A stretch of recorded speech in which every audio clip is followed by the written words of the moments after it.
Russia and Syria. From a prophetic point of view, I think it would be difficult to overstate the significance of the fact that Russia is now in Syria in, if you like, a personal capacity. When I came to the truth about 30 years ago, Israel was already in the land, and we had public lectures based often on Ezekiel 38, speaking of the fact that Russia was going to enter the Middle East, that she would one day invade the land of Israel.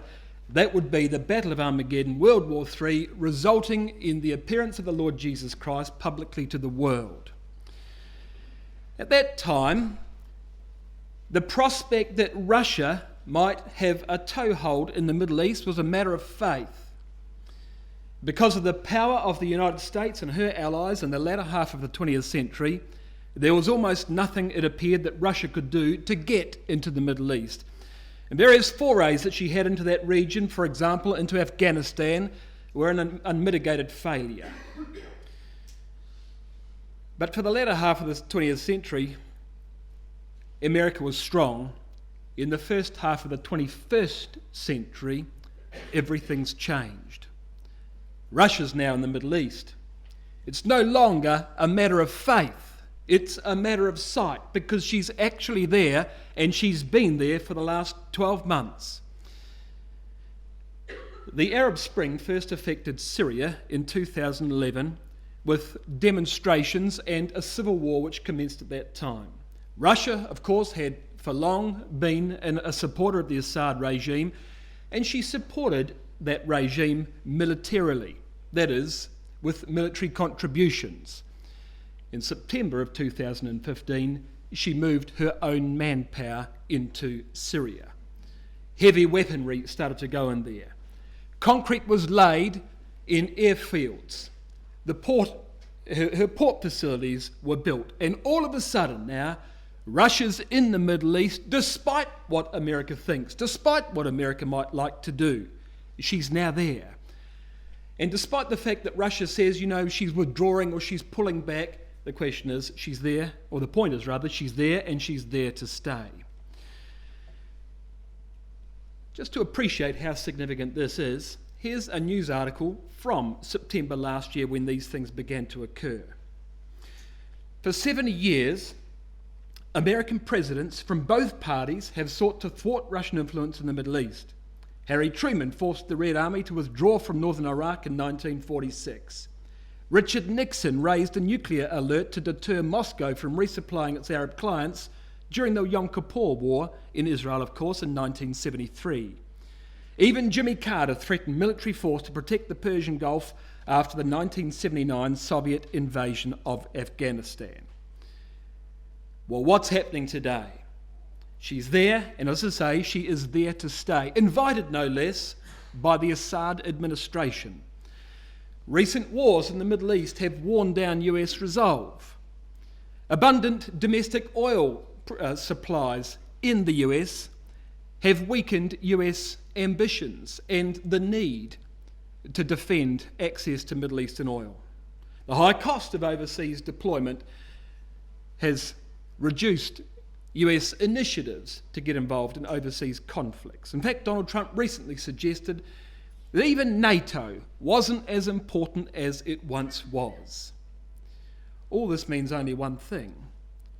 There's a vacuum appearing in the Middle East. That is a superpower vacuum appearing in the Middle East, and it's very, very obvious to everyone who is seeking to fill that void. And look what's happening. Putin, this news article tells us, sending tanks to Syria, the largest deployment of outside Russian forces since the collapse of the USSR. This is Russia's biggest war in 20 or 30 years, since the collapse of the USSR in the late 1980s. That's in Syria. What about Iraq? Well, Iraq says that Russia, Iran and Syria are now cooperating on security issues in Baghdad. So Iraq is now looking to Russia for assistance. Iran is now wanting to buy Russian weapons, a lot of Russian weapons, billions and billions, like $8 billion of Russian weaponry.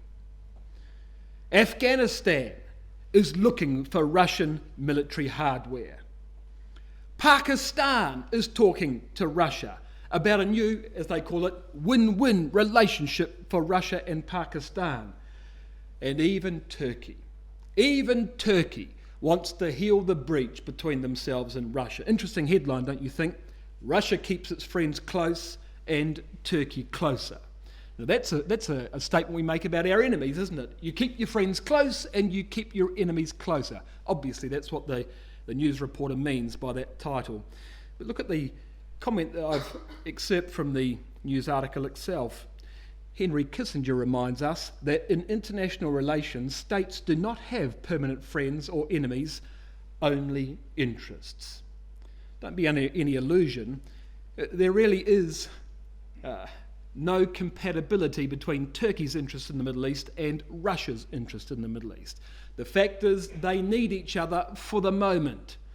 Russia will one day very soon, we believe, from a prophetic point of view, overrun Turkey. That is, by invasion and conquer Turkey. A long held dream of Russia, which will one day very soon be realised. But the point of me showing you all those slides is that's the emerging sphere of Russian influence, that section in the yellow. From the Mediterranean Sea all the way through to the Indus River in India, that enormous territory, Syria, Iraq, Iran, Afghanistan, Pakistan, and even, as you can see, a part of Turkey. And the significance you see of that area that Russia is now looking to control and form alliances with is the area of an ancient biblical empire. An empire once called the Seleucid Empire. It was one of the divisions of the Greek Empire after the death of Alexander the Great. And the Seleucid kings ruled all of that territory for a couple of 300 years until the Roman Empire took over in the 1st century BC. That's the area that Russia is looking to control, and that is extremely significant from a biblical point of view. What we're seeing today is simply the re-emergence of an ancient empire that has existed before. This Seleucid Empire, which is long gone, 2,000 years it was buried by the Romans. It's coming back to life, except now it's being rehatched as a Russian empire. Now, the reason I emphasise that, you see, is because that's the story of Daniel chapter 11. Here's what Daniel 11 looks like. This is the structure of the chapter, and I'm going to just go through with you carefully the verses that we've read this evening, verses 1 to 9, and then jump straight to the end to verse 40. Verse 40, of course, commences the events of Daniel 11 from the point of view of the latter days. But to understand the enormous significance of those events, you've got to understand how the symbols are defined in the early verses of this chapter. So we're going to find verses 1 to 4, basically the Persian period and the emergence of the Greek Empire under Alexander. That's the story of the first 4 verses of Daniel 11. After Alexander's death, of course, you have what is called the Hellenistic period from about 300 BC through to about 160 BC, which comprises verse 5 all the way through to verse 32 of Daniel chapter 11. An extremely hostile period between 2 Greek generals, in fact, and their coincident successors, one general to the north of Israel, one general to the south of Israel, called in Daniel 11 the king of the north and the king of the south. And the significance, of course, of this section of Daniel is that they fought wars repeatedly against each other, and Israel was in the crossfire. Oftentimes those wars were fought on Israel. And even if they weren't fought in Israel, Israel was often subject to the wrath of those kings as they variously were defeated by one another. From verses 33 to 35, there's the Jewish response. Eventually it came, and there's the Maccabean Wars, led by that gallant soldier Judas Maccabeus in the 2nd century BC, followed by BC 64, the rise of the Roman Empire. The Roman Empire, of course, destroyed the kings of the north and the kings of the south. There was one Roman king, as Scripture in Daniel 11 describes him. Only one king of the entire empire. Of course, the Roman Empire was the empire that destroyed the city of Jerusalem in 70 AD and sent the Jewish people captive amongst the four corners of the world. And then, of course, Daniel 11 jumps the best part of 2,000 years, or 1,700 odd years, from verse 40 through to the end, to the latter days. And the reason you see that the chapter jumps in that manner is because no longer, from 70 AD odd onwards, no longer were there Jews in the land. And that last section is in fact a rerun of the events of the previous verses. We're going to see the rise in Daniel chapter 11 of a latter-day Seleucid empire, the very empire I showed you a moment ago. It won't be controlled by a Greek, of course, it'll be controlled by a Russian, but nevertheless, we have the blueprint for what's going to happen in the last days on the background of history in the early verses of Daniel chapter 11. But before I start in this first verse, you've got to bear in mind one thing. Of all the Bible prophecies in Scripture that we could turn to prove to ourselves what's going to happen in the last days, there would be, I think, almost none better than Daniel chapter 11 to prove the inspiration of the Bible. And here's an unlikely source I'm quoting here. This is Hastings Bible Dictionary, and they record in Hastings Bible Dictionary words that you wouldn't expect to see in any serious Bible dictionary. And Hastings is a serious Bible dictionary, but look what they say. Chapter 11, this is Daniel chapter 11, shows a clear acquaintance with minor events in Antiochus Epiphanes' reign. Now, Antiochus Epiphanes is a man I'll introduce you to shortly. He was one of the kings of the north. He was a Greek king who ruled from Syria. Well, Daniel 11 shows an acquaintance with the minor events in his reign and in those of his predecessors. Look at this. In the veiled form of a revelation of the future, it gives an outline of history from the time of Cyrus the Persian to the death of Antiochus. What Hastings, the Bible Dictionary, is saying is that this is not prophecy, this is history. They don't believe it's been written before it happened. They believe it's been written after it happened. The older commentators regarded these details as signal examples of divine prediction. But since a revelation of the future is without analogy elsewhere in Scripture, and without any apparent moral or scriptural import, this chapter or insertions in it are not allowed, even by those who regard Daniel as the author of his visions or the rest of the book to belong to the period of Antiochus Epiphanes. What they're saying is this: the detail is so enormously compelling in these verses that it could not possibly have been written before it occurred. It must have been written after it occurred. That's the only way we can explain it, says Hastings. Older commentators note, well, look at this as a signal indication of inspiration, which of course is exactly how we would regard it. Daniel chapter 11 finds itself in the Septuagint version of the Bible, which was written actually across many, many years, but mostly in the 2nd century BC, before these events occurred. I simply draw your attention to that point to illustrate just how remarkable the events of Daniel 11 are, especially in the early verses, so much so that even people who write Bible dictionaries have difficulty believing that they were written before they actually occurred. All right, Daniel chapter 11, what's happening? Verse 1. In the first year of Darius the Mede, even I stood to confirm and to strengthen him. The I here is, in fact, the angel Gabriel who's giving this revelation to Daniel.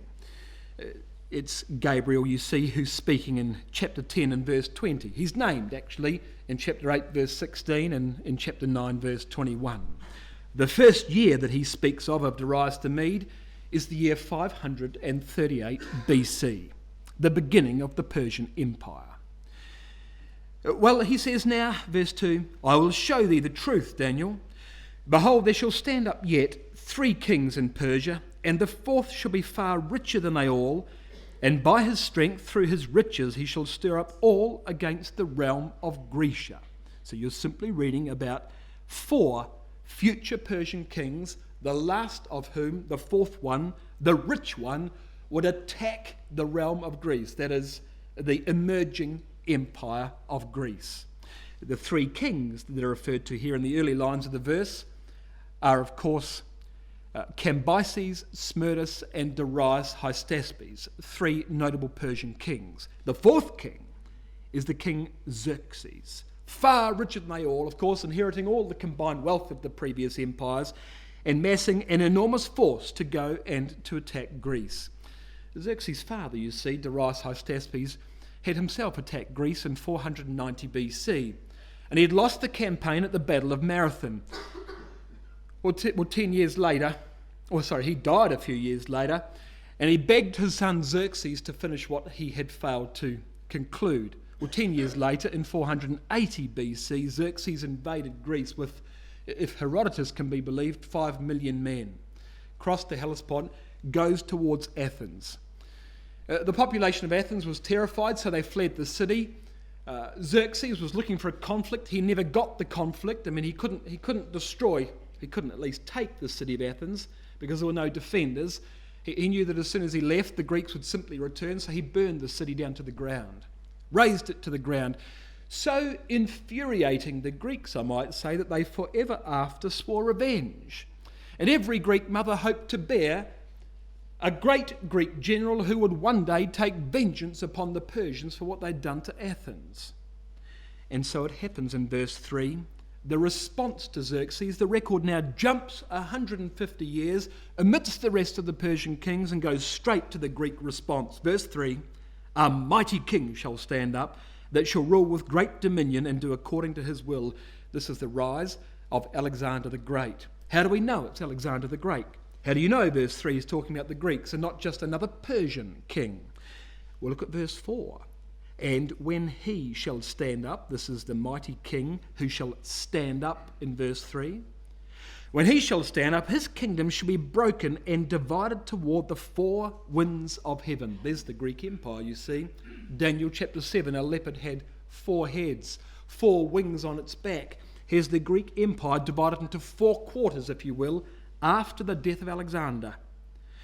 And that empire, by the way, halfway through verse 4, would not be given to Alexander's posterity, nor to his dominion which he ruled, because his kingdom shall be plucked up even for others beside those. And so what happened was, Alexander campaigns from Greece, leaping across the Hellespont and charging into the heart of the Persian Empire, 10,000 miles, and after 10 years of conquest, he had destroyed the entire Persian Empire and conquered it for Greece. Daniel chapter 8, I think in verse 6, talks about the ram, that is the Greek ram, meeting the Persian goat at the river. And the 3 notable battles that felled the Persian Empire were all fought at rivers by Alexander against the Persians. The empire would not be divided to his posterity, because even though he had a son by his wife Roxanne, when Alexander died, that son and his wife were given into the care of Cassander. You'll see Cassander there in the green. He was one of the generals that ruled Greece. Roxanne and young Alexander were both given into the charge of Cassander, who immediately executed both of them.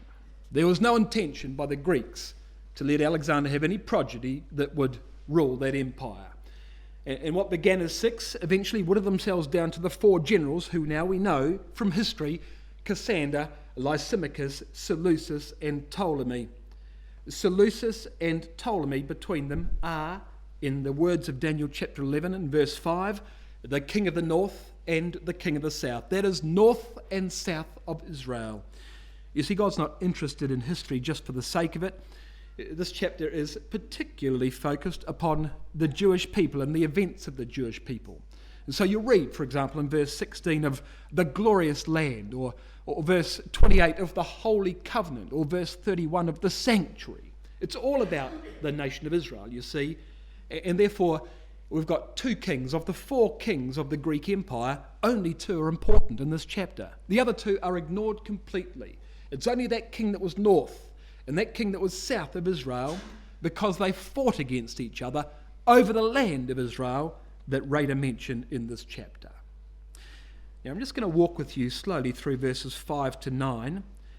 It's easy to understand verses 1 to 4. Verses 5 to 9 are a little more difficult, and in fact, You're just going to have to listen to me and trust what I say, because without analysing these verses closely yourselves, even with a coloured pencil to colour in the he's and the hymns, whether they're speaking of the north or the south, it's very easy to get confused in these verses. But if you take the time, you can do it. And let me tell you this, you can almost read any Christian commentary on Daniel chapter 11 in these verses. Everybody gets the same answer. There is no debate. No debate about the interpretation of Daniel chapter 11 in these early verses. In fact, down to about verse 36. No debate. Because the events are so specific, there is only one historical interpretation you could credibly apply to any of these verses. Let me show you what I mean. Verse 5. And the king of the south, so this is the Greek king who lives in Egypt, Ptolemy. The king of the south shall be strong, and one of his princes, and he shall be strong above him and have dominion. His dominion shall be a great dominion. Now that's clumsily worded. Here's the New International Version translation of verse 5. Listen to this. The king of the south will become strong, but one of his commanders will become even stronger than he, and will rule his own kingdom with great power. Now what happened? The king of the south was a fellow called Ptolemy Soter. He was one of Alexander's immediate generals, and he inherited the realm of Egypt. One of his princes, or one of his commanders, was a fellow called Seleucus Nicator. Seleucus Nicator, it says, shall be strong above Ptolemy Soter and shall have his own dominion.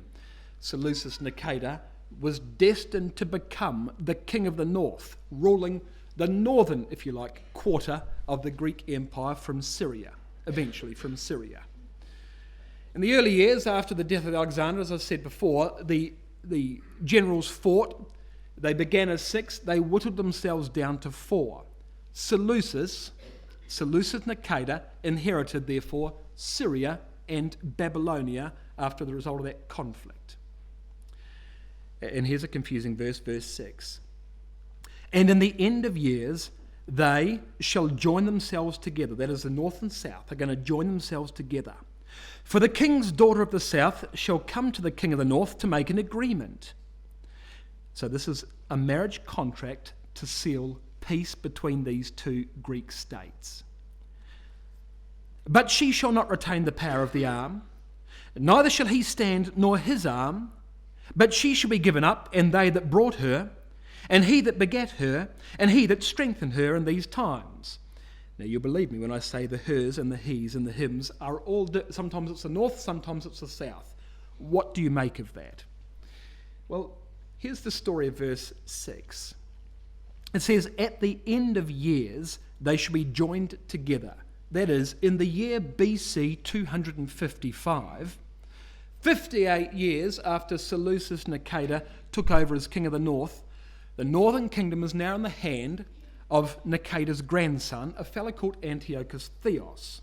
You'll see on the slide I've got the king of the north and his descendants in orange, the king of the south and his descendants in green. The king of the north is based in Syria, the king of the south is based in Egypt. And we're simply tracking down the family tree as you go through verse 6 of the conquest and the enormous intrigues between these two branches of Alexander's empire. The southern kingdom is in the hands of Ptolemy's son, a fellow called Ptolemy Philadelphus. And things were hostile between these two kingdoms, and so they made a peace treaty.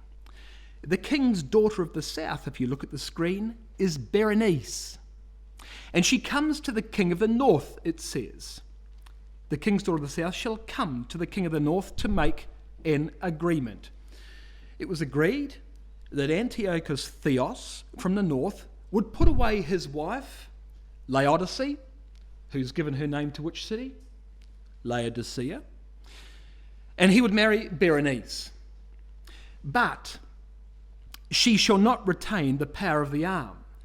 Berenice retained influence over Antiochus Theos as long as her father lived. The arm in this verse is Ptolemy Philadelphus, the king of the south. As soon as Ptolemy died, Antiochus divorced Berenice and took back his old wife Laodice. But neither shall he stand nor his arm. Theos wasn't safe. He'd upset a very mean woman. He would not be safe, and nor his arm, that is, his son, by Berenice. Laodice poisoned him, and she's going to soon poison that son by Berenice. But she shall be given up, and they that brought her, Berenice, was killed by Laodice. They that brought her, the entire Egyptian retinue, the royal escort that took Berenice from the south up to the north, they were also killed, all those attendants. And he that begat her, you've got to read your margin carefully here, he that was begotten by her. This is Berenice's son, killed by Laodice. And he that strengthened her in these times. Finally, Antiochus Theos himself was killed by Laodice. The point, the reason, was she wants her son, a boy called Callinicus. She wants him to be the next king of the north. That's what she's doing it for, you see. But look at the detail in verse 6. Verse 7, it doesn't stop there. But a branch out of a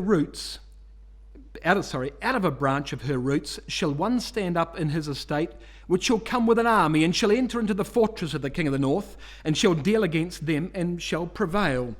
The branch out of her roots, this is a branch out of Berenice's roots. In fact, it was Berenice's brother. Berenice's root, of course, was her father.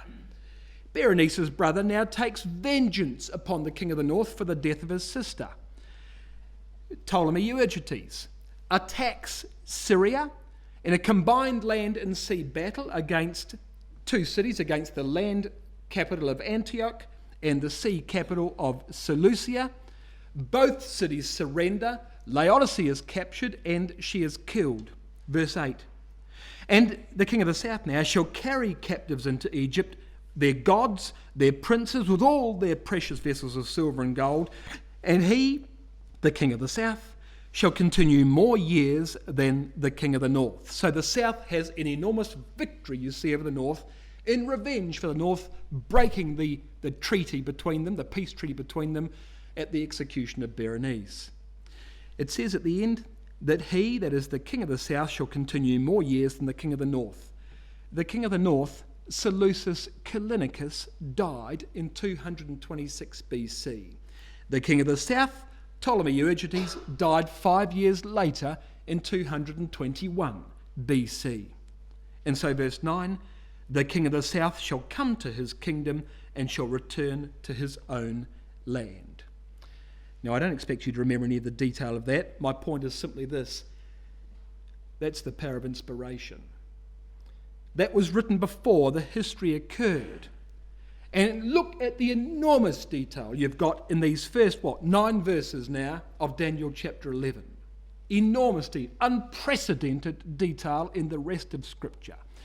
The rest of the chapter of Daniel 11 follows in like manner. I'm not going to deal with it, of course. I think we've made the point. Here was the structure.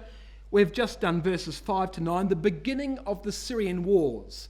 And the south is victorious over the north by the end of verse 9. Well, you've got to believe the north doesn't leave it there. And there are continual hostilities now between the north and the south. And over time, because of the geographic size of the north compared with the north began to prevail. And you can read the slide yourself about those various conflicts that happen.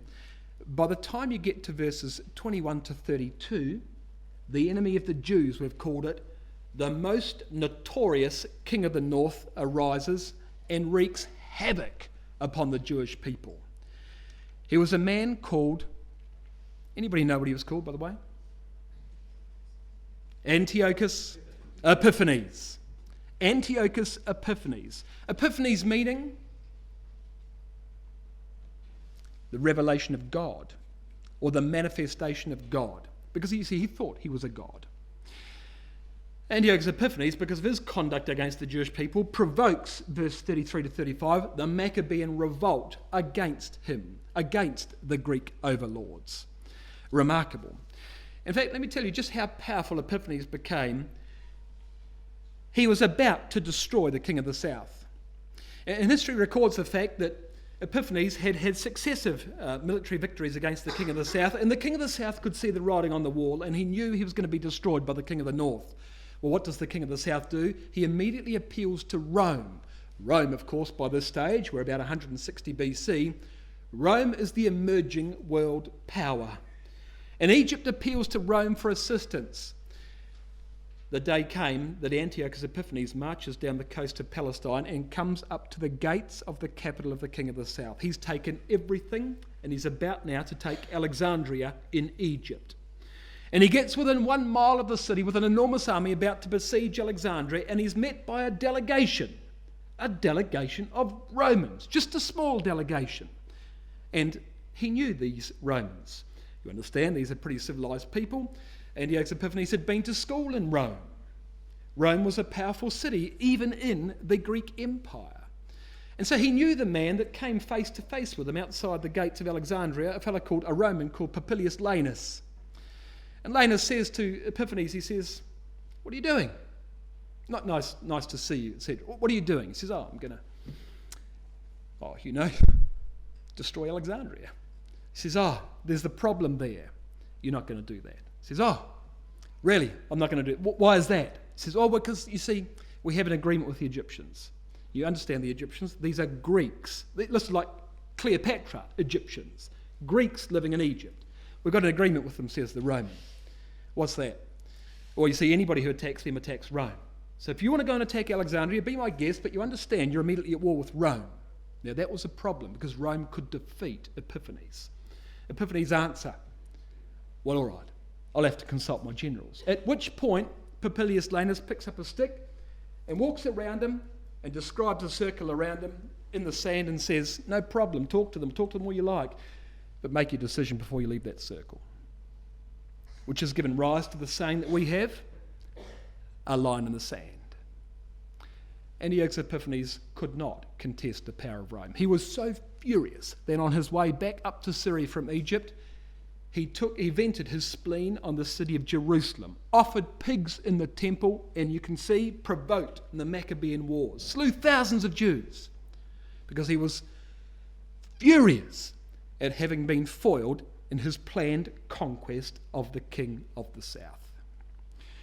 Well, from that point, we jump to verse 36 of Daniel chapter 11. And in verse 36, we're now entering the next phase of the chapter, a remarkable phase, because it says in verse 36 of Daniel 11, "And the king shall do according to his will, and he shall exalt himself and magnify himself above every god and speak marvellous things against the God of gods. He will prosper until the indignation be accomplished, for that is determined shall be done." Now, what's happening in verse 36? Well, the slide will tell you the Roman period has begun. It's BC 64. And the king, you see, no longer are we speaking of the king of the north or the king of the south when we come to Daniel 11 and verse 36. We're talking about the king. He's the king of both north and south, because you see, the Roman king controlled all 4 divisions of the ancient Greek Empire and then some. There were not 4 kings under the Roman Empire. There was one king, and this king will do according to his will. Now, how do you know this is the Roman king? Well, look at what you find out about this king in verse 37. He will not regard the God of his fathers. That's because, of course, it was the Roman Empire that introduced Christianity as the Roman religion under Constantine at the Edict of Milan in 313 AD. Nor the desire of women. There's the advent of the Catholic Church and a so-called celibate priesthood. Nor regard any God, for he shall magnify himself above all.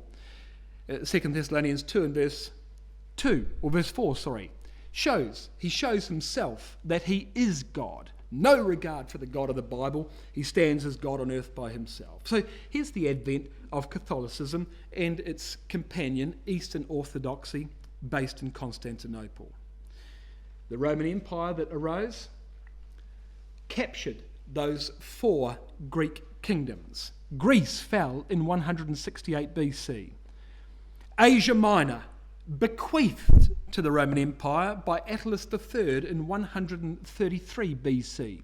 Syria falls in 65 and Egypt in 30 BC. And so in a clockwise manner, you see the Roman Empire picked off those 4 divisions of the Greek Empire, so that by the time you get to verse 36, there is one empire, the Eastern Roman Empire, which is now, if you like, those 4 divisions of the Greek Empire that I've got there in purple are all controlled by Rome. In 330 AD, Constantine, the first Christian emperor of the Roman Empire, moved his capital from Rome to Constantinople and now presides over the Roman Empire from the ancient territory of the Greek Empire, of all things. The reason that's significant, of course, is because this king in verse 36 is the Christian king of the Roman Empire. He's the king that doesn't serve the religion of his fathers, you see. He's not a pagan, he's a Christian. And this king lives in Constantinople because that's where Constantine, the first Christian emperor, relocated the capital to. That becomes very important, you see. You must understand that, because when you come down to verse 40 of Daniel chapter 11, into the epoch of the last days, it says, "At the time of the end shall the king of the south push at him, and the king of the north shall come against him like a whirlwind." And the point is that there are 3 players in this verse and not 2. This is not just talking about the king of the north and the king of the south. The him of Daniel 11 and verse 40 is in fact the king of verse 36. And it's a helpful thing if you were to get a coloured pencil and just colour in the word king in verse 36, and then all the hises and the hymns and the himself all the way down from verse 36 to verse 40, just to demonstrate to yourself that the hymn of verse 40 is in fact the king of verse 36. What's the point we're making, therefore, in verse 40? Simply this: that at the time of the end, that is the epoch of the return of the Lord Jesus Christ. How do we prove that, by the way? Well, because Daniel chapter 12 verse 1 says, "At that time," that is, at the time of chapter 11 and verse 40, "shall Michael stand up, the great prince which stands for the people of Israel." Well, it's the time of the return of the Lord Jesus Christ. It's the time of the judgment of the household, into verse 1 and verse 2. It's the epoch of the last days. At the time of the end, verse 40 of chapter 11, "shall the king of the south push at him," Turkey, the ruler of Constantinople. "And the king of the north shall come against Turkey like a whirlwind." Now I say Turkey because, of course, that's the modern location of Constantinople, which is the place that the king of verse 36 lived when he was a Roman emperor. But here's the question. Why all of a sudden in verse 40 of Daniel chapter 11 are we reintroduced to the king of the north and the king of the south, when we've all just discovered that, if I go back one slide, the king of the north and the king of the south fell to the Roman Empire in the 1st century BC? How can it be, therefore, that we come back to the king of the north and the king of the south in Daniel chapter 11 and verse 40 in the 21st century AD? You see the problem.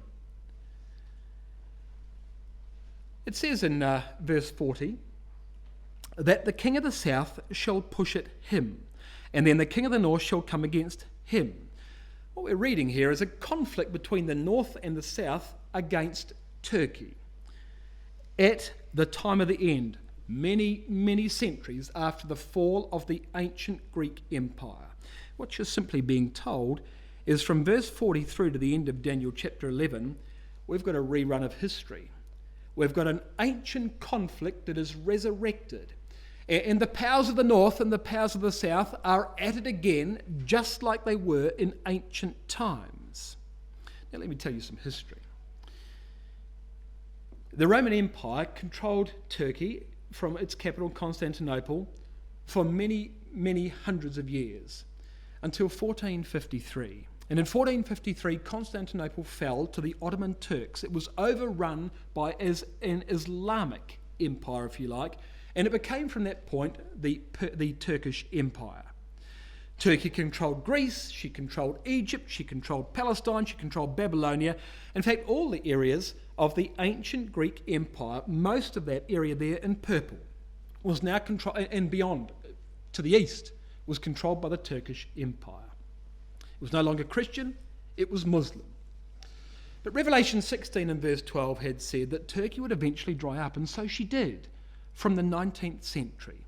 Egypt gained independence from her Turkish overlords and then adopted a very hostile position toward Turkey. Britain, which was a big player in Middle Eastern events in the 19th century, from that time was forced to intervene, and in 1882 she sent troops into Egypt to help maintain the peace.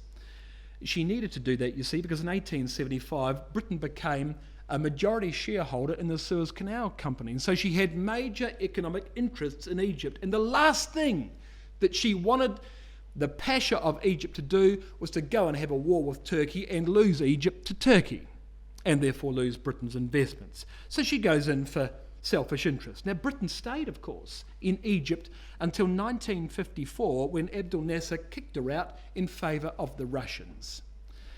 But it was during this period, you see, that the King of the South pushed against him. Who is the King of the South? The King of the South is Egypt under the control of a foreign power.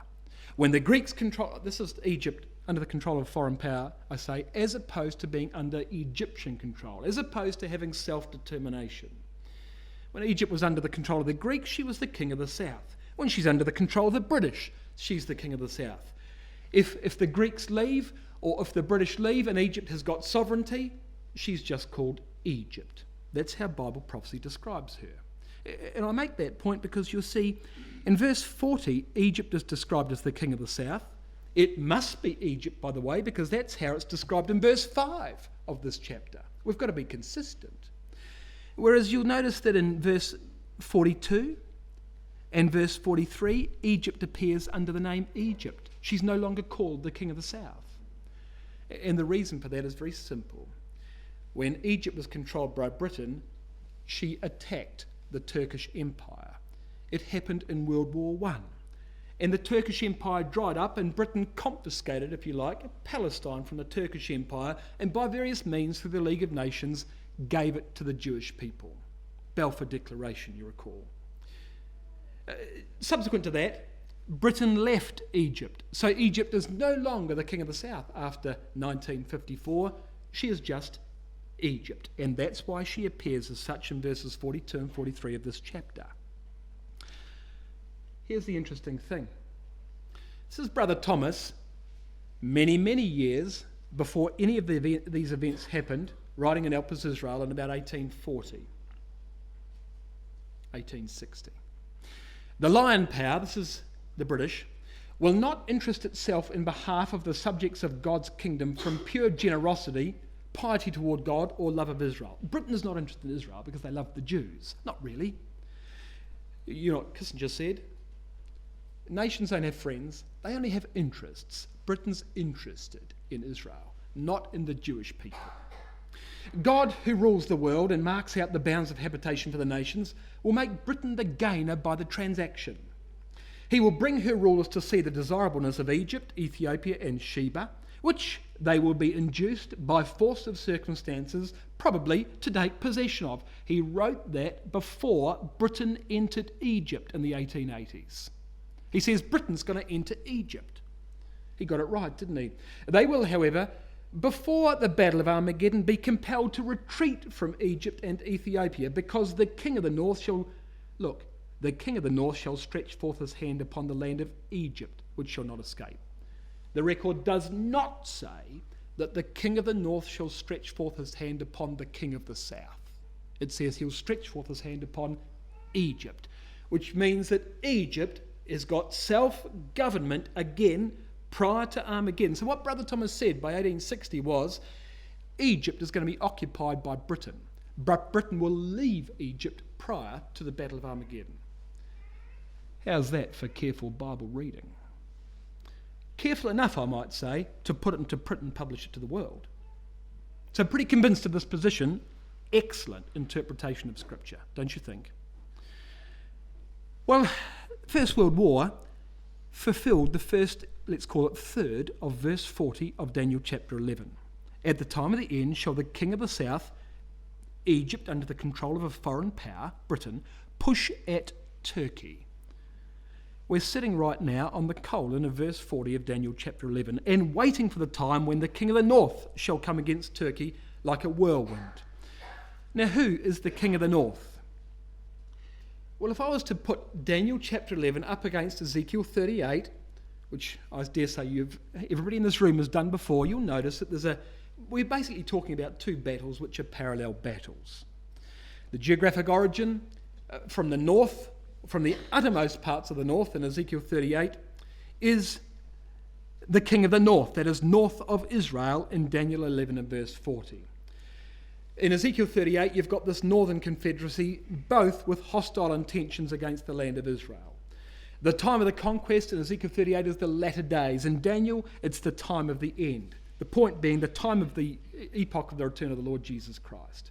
His choice of military vassals is the same. Persia, Ethiopia, they're mentioned in these chapters. Libya. The nature of a sudden interruption, God intervenes. Gog is successful in capturing the city of Jerusalem, but he loses it in an unprecedented manner, which he is not expecting.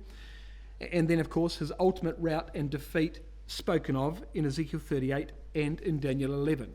The point of this, you see, is that these battles, Ezekiel 38 and Daniel 11, are so similar that we believe they can't be anything but duplicate records of the same battle. The only difference is that in Ezekiel 38, Gog is presented as a latter-day Assyrian, whereas in Daniel chapter 11, he's presented as a latter-day Greek. But the point remains that they are identical battles, which you can tell by the various characteristics of them.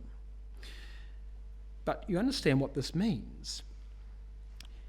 We're identifying the king of the north here as the Russians by parallel between Daniel chapter 11 and Ezekiel 38.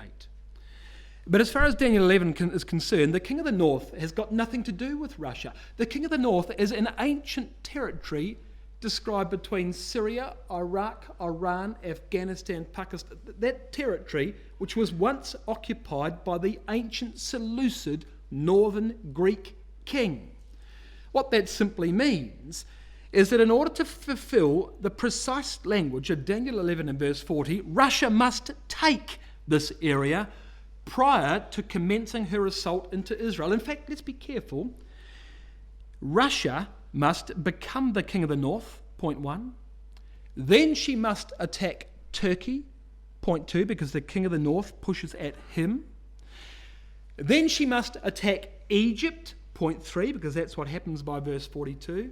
And then she must, after her various successes in Egypt, come against the city of Jerusalem, and in the final couple of verses of the chapter, meet her end upon the mountains of Israel. That's the story of Daniel chapter 11, isn't it? That's the precise story of Daniel chapter 11. We're looking for a latter-day rerun of an historical and hostility between the king of the north and the king of the south. And the king of the south, he's already done his piece. He's read his lines from the script, and he's played his part, and he's pushed against Turkey, the king of Constantinople, who in the events of the First World War occupied Palestine.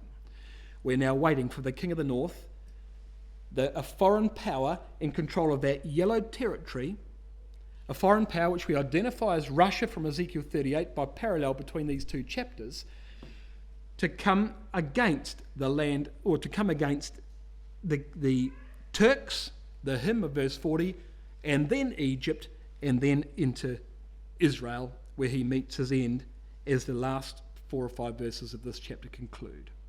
Remarkable, isn't it? This is what Daniel's saying. But let's put some detail on that. When you start looking at the division of the nations between the north and the south of Israel in the Middle East, you find they're not just polarised according to the king of the north and the king of the south, in the words of Daniel chapter 11 and verse 40. They're also polarised according to religion. Now, you'll be aware that the Middle East is a Muslim area of the world, but there are 2 branches of Islam. There is Shia Islam, which we call the Shiites, and there is Sunni Islam. And in the north, called we're called here the Shiite Arc, or the Shiite Crescent, is the capital of Shia Islam, based in Iran. And in the south, we have the capital of Sunni Islam, based in Saudi Arabia.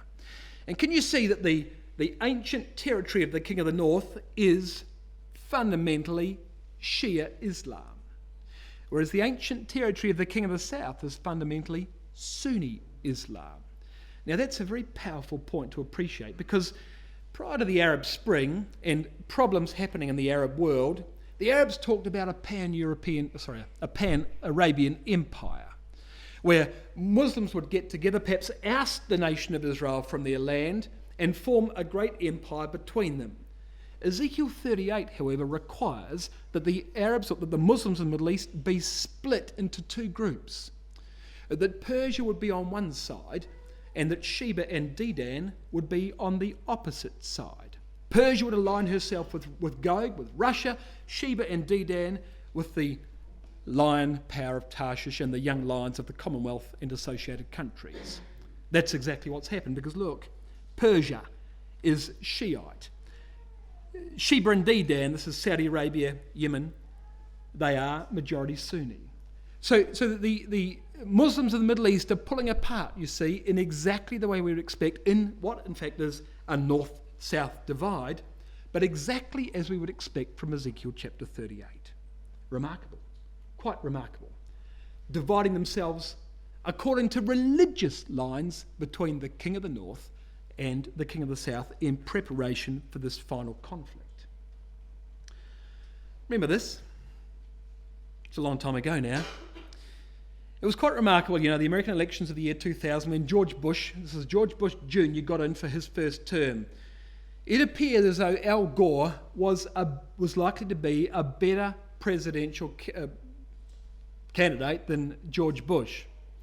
But it wasn't to be, and by, in fact, an extremely slim margin, and allegations all over the place of poor vote counting or poor voter turnout or miscounted, you name it, there was all sorts of allegations, but George Bush comes in. Now, Al Gore, of course, was somewhat of a foreign secretary for Bill Clinton, and he knew a lot about foreign policies and had done a lot of work. Well, that pretty much ended his career in politics. And in comes Bush, of course. Well, what happened when George Bush got in? 9/11 occurred, and he intervenes in two countries. And he conquers Afghanistan and puts it under the control of a foreign power, because the Taliban was there. Then he goes after weapons of mass destruction in Iraq, and he conquers Iraq and puts it under the control of a foreign power. As we've said before, Bible students across the world put their hands on their mouths and said, I can't believe it. Two of the big four countries of the ancient territory of the King of the North have just fallen to a foreign power. How long will it be before America points the gun at Iran for Iran's nuclear ambitions and goes after Syria because they suspected Syria was hiding Iraq's weapons of mass destruction? Well, as we say, it never happened. It never happened like that. And I remember at the time thinking, well, how can this be?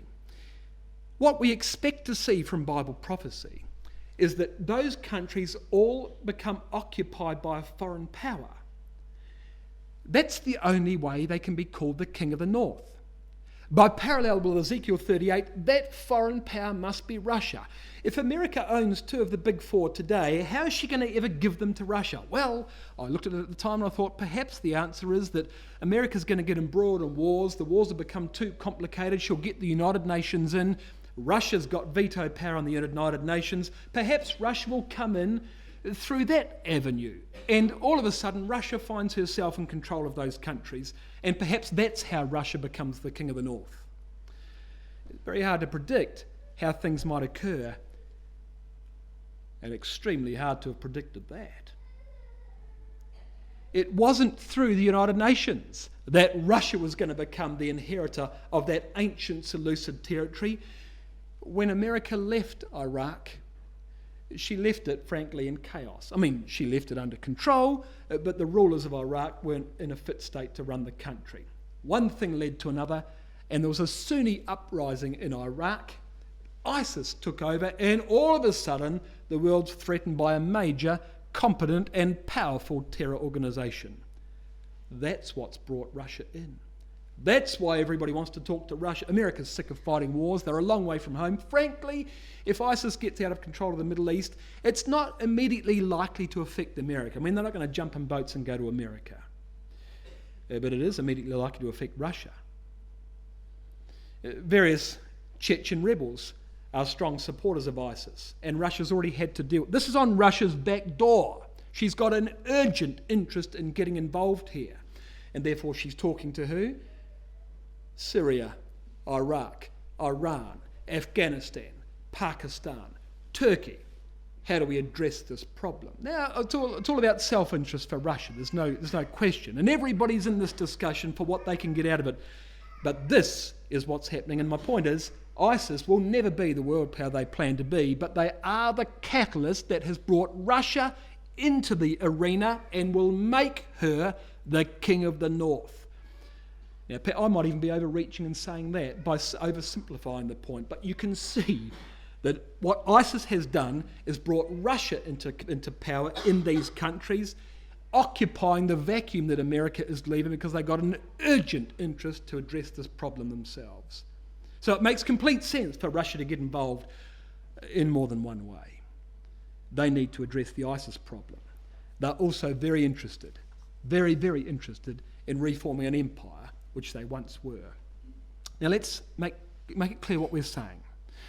There's no doubt that Russia will take Turkey. No doubt whatsoever. We know that Russia's the king of the north because we line up Ezekiel 38 with Daniel chapter 11. As I said before, in Ezekiel 38, Gog is presented, or Russia's presented as a latter-day Assyrian. In Daniel chapter 11, he's presented as a latter-day Greek. But when Russia attacks Turkey, he does so as the king of the north in Daniel chapter 11. That means he must control that entire Seleucid territory prior to taking Turkey. Well, he's already talking about security with all the nations in that territory. Even Pakistan, right to the Indus River, Russia's getting involved in every single one of them. What you're watching, brothers, sisters and young people, is the gradual, or not so gradual, reformation of the ancient king of the north. And Russia only put boots on the ground in Syria 12 months ago. Look what's happening. Look how quickly it's happening. George Bush unwittingly started to put the pieces of the puzzle on the table, and look where it's gone. Remarkable. By the way, have you ever noticed, just while I'm thinking about these nations, have you ever noticed that in Ezekiel chapter 38, Syria is never mentioned? Why is Syria not mentioned in Ezekiel chapter 38? She's one of Israel's oldest enemies. She's anti-Israel at the time of the end. She's anti-Israel today. Russia's involved in Syria. Why would you suppose Syria's never... Persia's mentioned. Ethiopia, of all places, is mentioned. Why isn't Syria mentioned in Ezekiel 38? Well, I suppose, and it is my supposition, that Syria is probably annexed by Russia, and she loses sovereignty completely and utterly. I don't think the picture is all that rosy for Syria. I think she's going to lose sovereignty completely, and therefore she won't exist by the time Russia takes Turkey and becomes the king of the north. Remarkable, isn't it? But when Russia becomes the king of the north, what's he going to do? Well, he's going to guard all the nations of the Middle East. Now here's Ezekiel 38, and here's a verse that you know well. In Ezekiel 38, in verses 5 to 7, Gog, it says, is a guard to Persia, Ethiopia, and Libya. All of them are in his army with shield and helmet.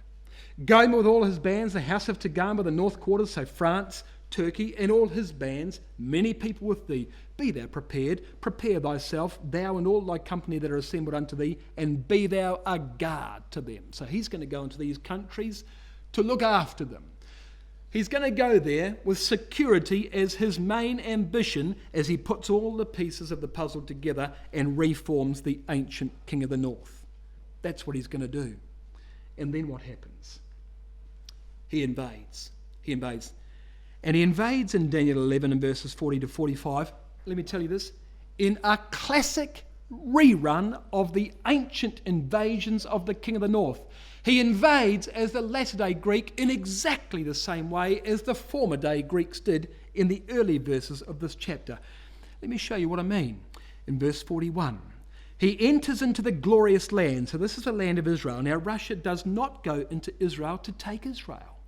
He's got a different ambition. Because the king of the north, he never went into Israel to take Israel. Israel was merely a corridor. He went into Israel to get to the king of the south. That's what the king of the north has done in history. Well, look at this. He enters into the glorious land. Many countries will be overthrown, but these shall escape. Edom, Moab, and Ammon. So here's Jordan, escapes, or at least is delivered. He shall stretch forth, however, his hand upon the countries, and the land of Egypt shall not escape. So there's the target. The king of the north has always fought against the king of the south. He wants Egypt, and he's going to go after Egypt. Egypt, I might say, without the control of a foreign power. Just natural Egypt by itself. Britain's gone. And I say this is a classic rerun of the ancient invasions of the king of the north, and I'll show you why. Look at the last line or two of verse 40. It says that the king of the north, this is Russia in control of this Seleucid territory, he shall overflow and pass over. You might want to make a note that that word overflow occurs in verse 40. It appears in verse 22. And it appears in verse 26. It also appears in verse 10. And in verse 10, 22, and 26 of this chapter, it is always in reference to the king of the north. Each of those verses, 10, 22, 26, the overflowing is done by the king of the north. Do you see the point? We've got a classic rerun. He is simply doing what the king of the north has always done in ancient history. He's overflowing. He's bursting his banks. Yes, he goes through the land of Israel, but he's going after Egypt. He's going after the king of the south. That's why he comes through Israel. Remarkable. Why does he go after Egypt? What interest does the king of the north have in Egypt? Well, it tells you in verse 43 precisely his interest. He shall have power over the treasures of gold and of silver, and over all the precious things of Egypt. Now, why does he do that? Well, you see, he's got a score to settle. There's some unfinished business in this chapter. You compare verse 33 to verse 8. Now, we read verse 8. Do you remember what happened in verse 8? As a consequence of the execution of Berenice, the king of the south wages war against the king of the north way back in 200 odd BC, and he's successful. And it says in verse 8, as a consequence of that, the king of the south would carry captives into Egypt, their gods and their princes, and look, their precious vessels of silver and of gold. That was never avenged.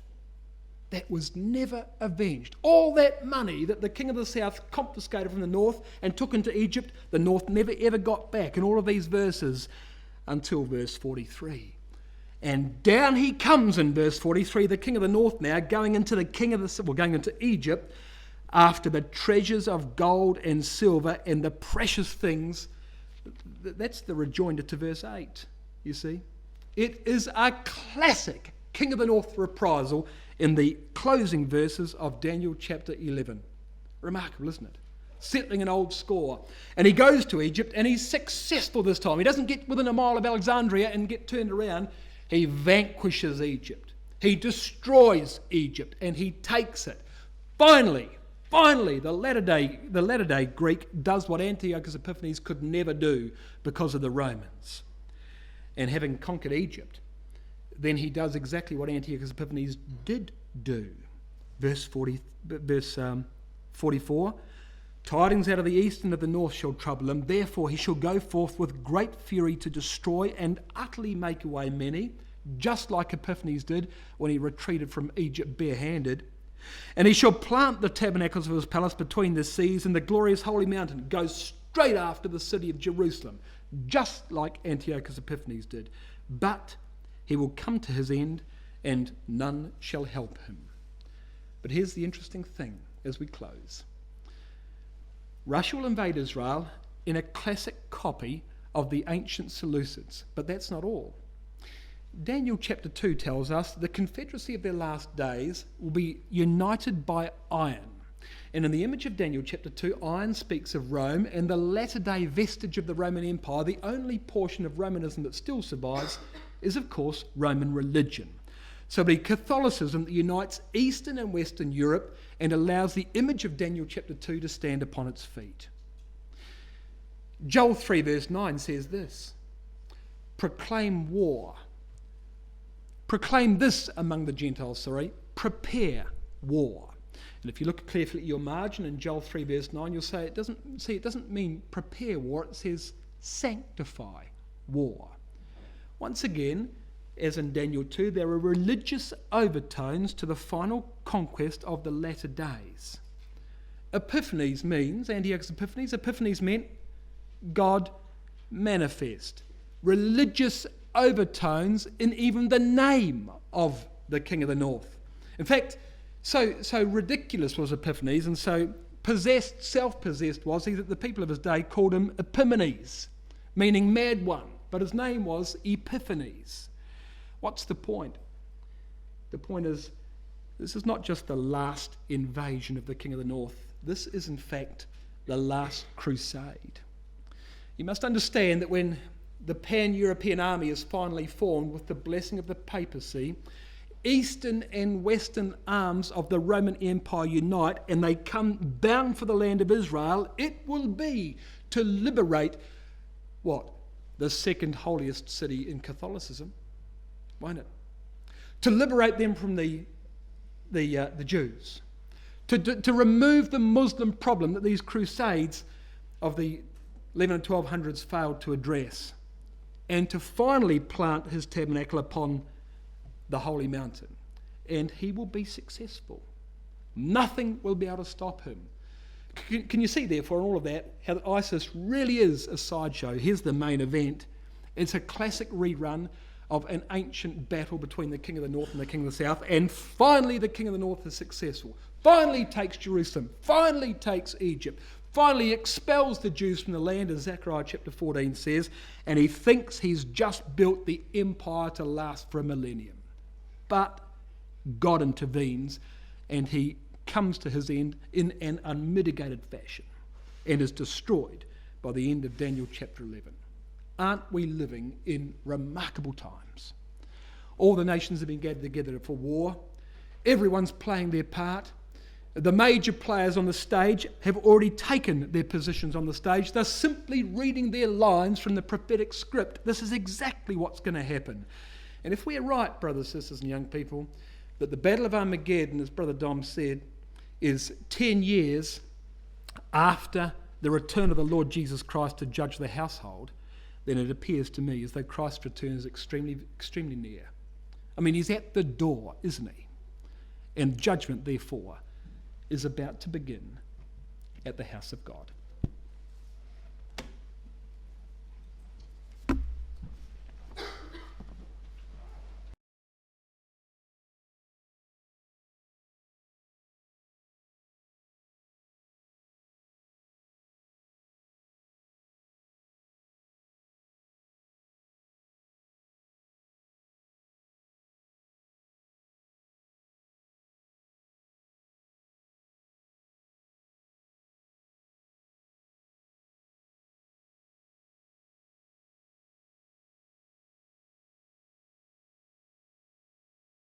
BibleTruthAndProphecy.com is a worldwide collaboration by Christadelphians to help promote the understanding of God's Word to those who are seeking the truth about the human condition and God's plan and purpose with this earth and with mankind upon it. Bible Truth and Prophecy is part of a wider set of online resources provided by Christadelphianvideo.org for establishing just how far removed the true Christian teaching of the first century apostles is from that taught by mainstream Christendom today. BibleTruthAndProphecy.com is very much a standalone website, but benefits from our vast network of sites and resources and social media. Here are just a few of the things that BibleTruthAndProphecy.com offers. We have a good number of written articles supplied to us from brothers from all over the globe. These deal with first principle issues, creation versus evolution, the inspiration of the Bible, and so much more. we have a whole section of video study series.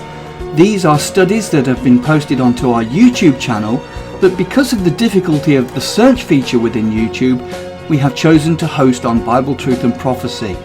So now every video you search for within the site, you can be guaranteed that it will be of a Christadelphian nature. We also have a preaching video section, where any ecclesia is invited to download and use or embed these videos within their own ecclesial websites. We also have an exhortation service, where we produce 2 or 3 exhortations per week, which we then circulate to brethren and sisters in isolation.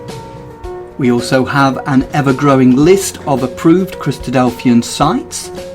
We also have a page of live news feeds, so you can keep up to date with all the breaking news as it happens. We also have a section for the daily readings. Each day at around midnight we publish all 3 of the daily readings, and then later on in the day we publish thought for the days, often based on all 3 portions of the daily readings. Within each daily reading post there is also a link to enable you to have the Bible chapter read to you directly. We also feature Bible in the News videos which we have produced from the Bible in the News website. We also feature Brother Don Pierce's milestone snippets, which come out approximately 3 times a week. We also feature Andy Walton's weekly World Watch, and other commentaries and analysis from other brethren on world news events. You can also subscribe to the blog and be notified of posts as they happen in real time, and also subscribe to the weekly newsletter, which is provided by Christadelphianvideo.org. Every page and post on the site has the facility to be able to leave a comment or make an observation, so please take advantage of this and let us know what you think of the site.